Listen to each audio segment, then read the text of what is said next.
Ah non, Bibi, non, ne m'embête pas. Ou alors tu viens là et tu bouges plus. Mais là, ça va pas être pratique pour moi. Oh, Bibi, t'es emmerdant. Non, Bibi, viens ici, allez. Allez, tu restes là, Bibi. Tu restes là.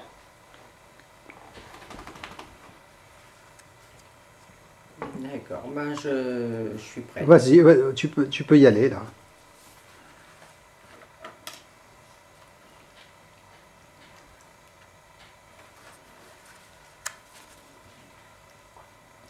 Une cheminée, c'est indispensable. Tout le monde devrait avoir une cheminée. Voilà ce que je viens d'entendre. Du brouhaha de la fête, j'ai entendu se détacher ces mots. Une cheminée, c'est indispensable. Tout le monde devrait avoir une cheminée. Je ne sais plus où je suis durant un instant. Ça y est, je reviens à moi. Je suis dans le salon d'un appartement parisien ancien avec sa cheminée en marbre. Je suis invitée à la pendaison de crémaillère de l'ami d'une amie. Pour l'occasion, notre hôte a fait du feu. Confortablement installé non loin de la cheminée, sur le canapé, aux côtés de je ne sais qui, je buvais tranquillement un cocktail, bavardant à droite et à gauche, la cigarette à la main, quand tout à coup, ces quelques mots clamés par un invité enthousiaste ont pénétré mon esprit jusqu'à s'en emparer complètement. Je les entends qui résonnent dans mon cerveau pour ne plus le lâcher et j'en rajoute avec angoisse. Une cheminée, c'est indispensable, tout le monde devrait avoir une cheminée. Et moi, je n'en ai pas, il faut absolument que j'ai une cheminée le plus vite possible. En un instant, c'est l'idée fixe.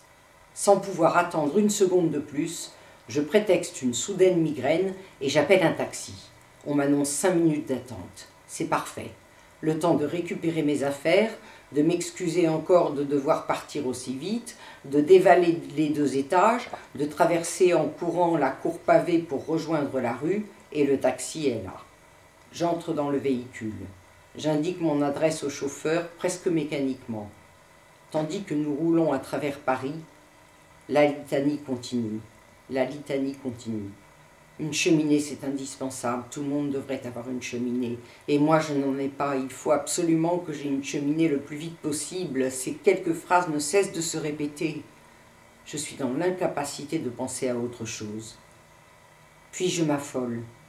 Dès que je serai rentré chez moi, je le sais, je ne supporterai plus de voir mon salon sans cheminée. Brusquement, le discours change et la question surgit. Comment vais-je faire pour obtenir une cheminée en marbre dans mon salon dès demain? Je ne pourrai pas attendre davantage. Ça y est, j'ai trouvé. Si je paye tout en liquide, je suis sûre que ça s'arrangera. Le monde marche comme ça. Rassurée, je me concentre maintenant sur la première chose à faire dès que je serai rentrée.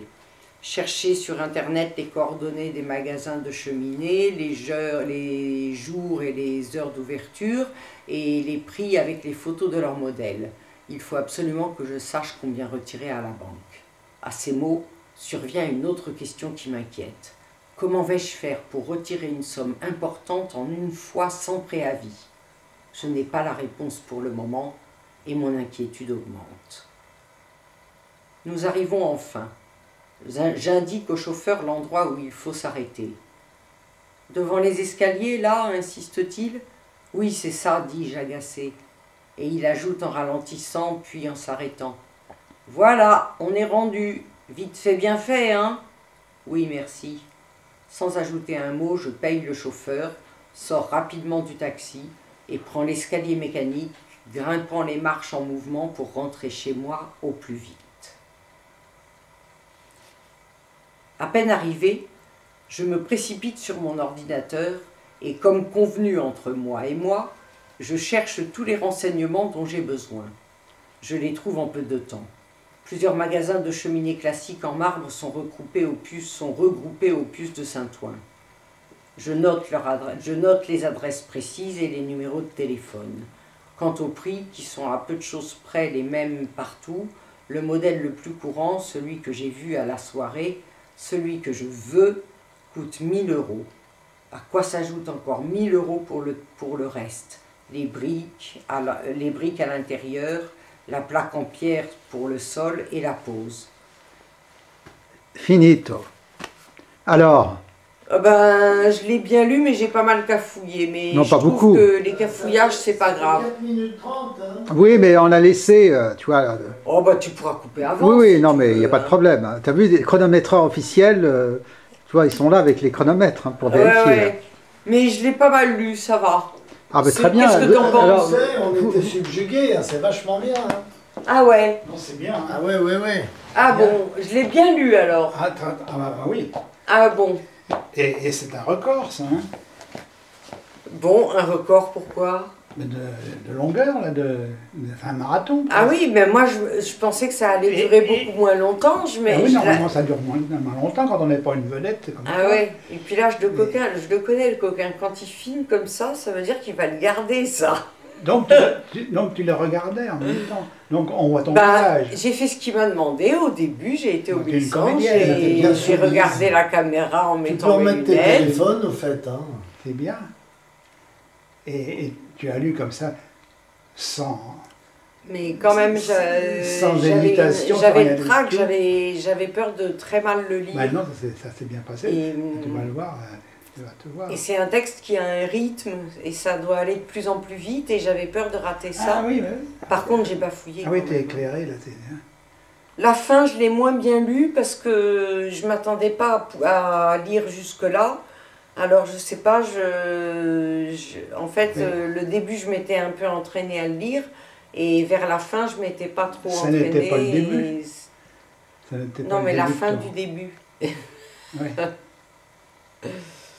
Voilà, enfin, une bonne chose de faite. ah, tu sais, quand tu sais qu'il y a dans les coulisses Jean Berthaud, ça change tout, quoi. Ah ouais.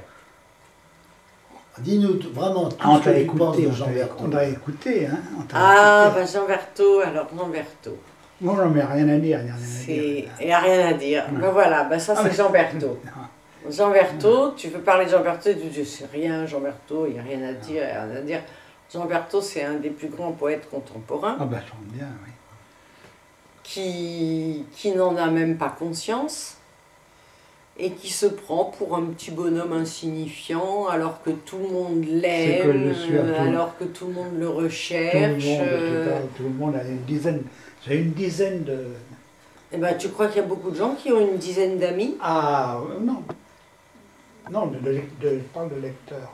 Oh, sûrement plus que ça. Bon, peu importe. Non, sûrement plus que ça. Et puis c'est pas de ta faute si les gens lisent plus de poésie, c'est dramatique.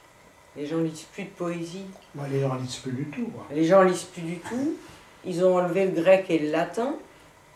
Alors, de toute façon, S'il était québécois, il serait une grande star, Jean Berthaud, tu vois, parce que au Québec, c'est Gérard, tu au connais Québec, ça marche du tonnerre de Dieu, la poésie, tu vois. ah oui. Un petit bouquin de poésie, tu vois, de rien du tout, ça se vend plus de 10 fois plus qu'en France. Ah oui, oui. Alors qu'il n'y a que 7 millions de francophones là-bas, tu vois. Ouais. C'est ça qui est incroyable. Ah ouais.